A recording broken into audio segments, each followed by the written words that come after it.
आज की जो सबसे बड़ी अपडेट है वो निकल कर आ रही है कतर से। अब कतर के बारे में बात करें तो आपको याद होगा पिछले साल नूपुर शर्मा ने प्रॉफेट मोहम्मद के बारे में एक विवादित टिप्पणी की थी और उस टिप्पणी के बाद मिडिल ईस्ट के ये जितने भी गल्फ देश हैं यानी जितने भी मुस्लिम देश हैं इनमें कतर पहला देश था जिसने भारत के वहां पर एम्बेसडर को न सिर्फ समन किया था बल्कि इस विवाद को लेकर भारतीय सरकार से माफी मांगने की भी मांग की थी। हालांकि उस समय जो भारत के वहां पर एम्बेसडर थे उन्होंने साफ तौर पर कहा था कि जो नूपुर शर्मा ने कहा है वो भारतीय सरकार का आधिकारिक स्टैंड नहीं है, इसलिए भारतीय सरकार इसको लेकर माफी भी बिल्कुल नहीं मांगेगी। अब वो विवाद तो भारत और कतर के बीच बिल्कुल शांत हो गया था, लेकिन एक नया डिस्प्यूट भारत और कतर के बीच स्टार्ट हो गया है और हम इसी वीडियो में डिस्कस करेंगे कि इस डिस्प्यूट में भारत की सरकार कतर को सबक सिखाने के लिए क्या क्या कदम उठा रही है और इस बार भारतीय सरकार ने क्या किया है। लेकिन वो डिस्कस करने से पहले अगर आपने हमारे चैनल इंडियन अफेयर्स को अभी तक सब्सक्राइब नहीं किया है तो प्लीज चैनल को सब्सक्राइब कर दें और हमारे चैनल की सभी वीडियोस की नोटिफिकेशन के लिए बेल आइकन को दबाना ना भूलें, ताकि जब भी हम जियोपॉलिटिक्स से रिलेटेड इस चैनल के ऊपर कोई भी वीडियो अपडेट करें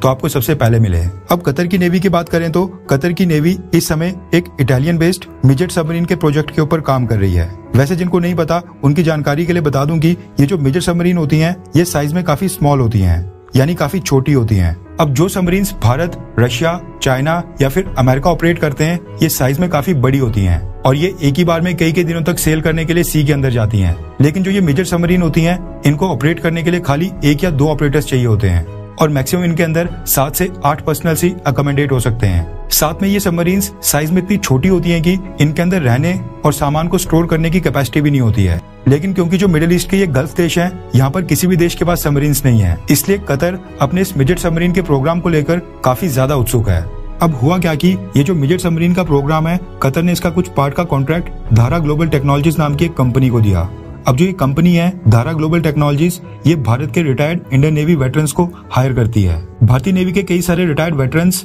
रिटायरमेंट के बाद कतर में जाकर इसी धारा ग्लोबल टेक्नोलॉजीज नाम की फर्म में काम करते हैं। अब सब कुछ ठीक चल रहा था, लेकिन 30 अगस्त की रात को अचानक से कतर के सिक्योरिटी और इंटेलिजेंस ऑफिशियल्स आते हैं और धारा ग्लोबल टेक्नोलॉजी के कंपाउंड में छापा मारते हैं और वहाँ पर जो 8 रिटायर्ड वेटरन्स थे उनको अरेस्ट करके अपने साथ ले जाते हैं। अब हुआ क्या कि कतर के जो इंटेलिजेंस ऑफिशियल्स हैं उन्होंने इन सारे रिटायर्ड वेटरन्स के ऊपर आरोप लगाया कि ये जो जितने भी भारत के रिटायर्ड वेटरन्स थे यानी कि 8 वेटरन्स ये सब मेजर प्रोग्राम की जानकारी को चोरी करके, डेटा को चोरी करके इजराइल की जो खुफिया एजेंसी है उसको ट्रांसफर कर रहे थे और इसी आरोप के ऊपर वो इनको अरेस्ट करके साथ ले गए। अब जो ये 8 इंडियन नेवी के रिटायर्ड वेटरन्स थे इनमें से 3 कैप्टन के तौर पर इंडियन नेवी से रिटायर हुए हैं, जबकि 4 इंडियन नेवी में कमांडर के तौर पर रिटायर हुए हैं और इनमें से 1 सेलर है। और कतर क्लेम कर रहा है कि उसके पास इन सब की खुफिया जानकारी चोरी करने के इलेक्ट्रॉनिक एविडेंस भी हैं और इजराइल की खुफिया एजेंसी मोसाद के साथ लिंक स्थापित करने के पूरे पुख्ता सबूत हैं। अब ये जो इंडियन नेवी के 8 रिटायर्ड वेटरन्स हैं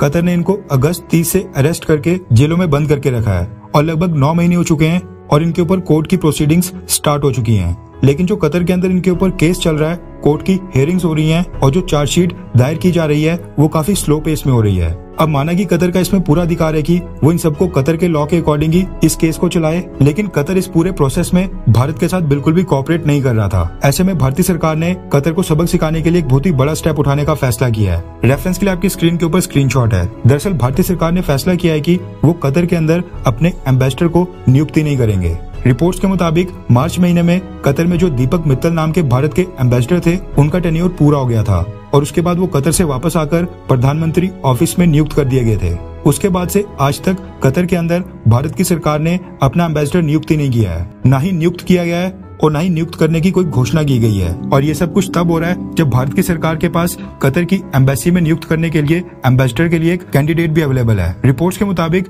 मिनिस्ट्री ऑफ एक्सटर्नल अफेयर्स में विपुल नाम के ज्वाइंट सेक्रेटरी हैं जो कि गल्फ मामलों के जानकार हैं और इनको इस जॉब के लिए सिलेक्ट किया गया था, यानी कि कतर की एम्बेसी में एम्बेसडर के तौर पर अपॉइंट करने के लिए उनको सिलेक्ट किया गया था। लेकिन भारत की सरकार ने उनको अभी तक अपॉइंट नहीं किया है, ना ही आधिकारिक तौर पर इसकी घोषणा की है, यानी ये पूरे 2 महीने से ज्यादा का समय होने लगा है और भारत की सरकार कतर की एम्बेसी में अपना कोई एम्बेसडर नियुक्त नहीं कर रही है। दिक्कत की बात यह है कि कतर की सरकार इस पूरे मुद्दे को लेकर भारत के साथ बिल्कुल भी कोऑपरेट नहीं कर रही है, ना ही भारत को बता रही है कि कतर के पास कौन कौन से इलेक्ट्रॉनिक एविडेंसेस हैं या फिर उसके पास कौन कौन से सबूत हैं। अब ये कतर और इजराइल के बीच जो दुश्मनी है उसके कारण खामखा भारत के 8 रिटायर्ड वेटरन्स कतर की जेलों में बंद हैं। भारत की सरकार ने इस पूरे मसले में इंटरवीन किया था और जो भारत की एम्बेसी है कतर में उसको इस पूरे विवाद में डिप्लॉय किया था। और साथ में जितने भी 8 वेटरन्स हैं इनको न सिर्फ कॉन्सुलर सर्विस दी थी बल्कि जो लीगल सर्विसेज थी वो भी भारत की एम्बेसी इनको प्रोवाइड कर रही है। भारत सरकार की इंटरवेंशन के बाद यानी कि जब भारत सरकार ने दखल दी उसके बाद ही कतर ने कहीं जाकर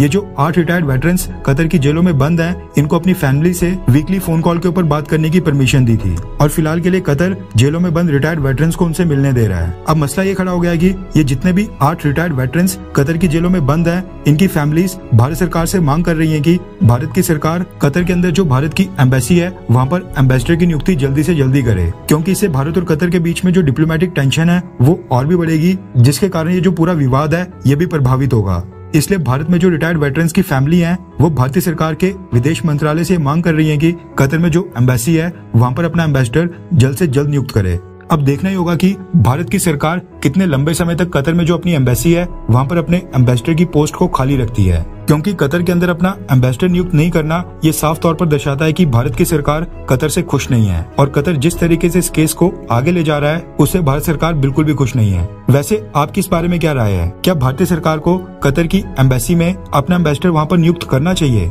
हाँ या फिर नहीं, थोड़ा वेट करना चाहिए? नीचे कमेंट करके अपनी राय जरूर बताएं।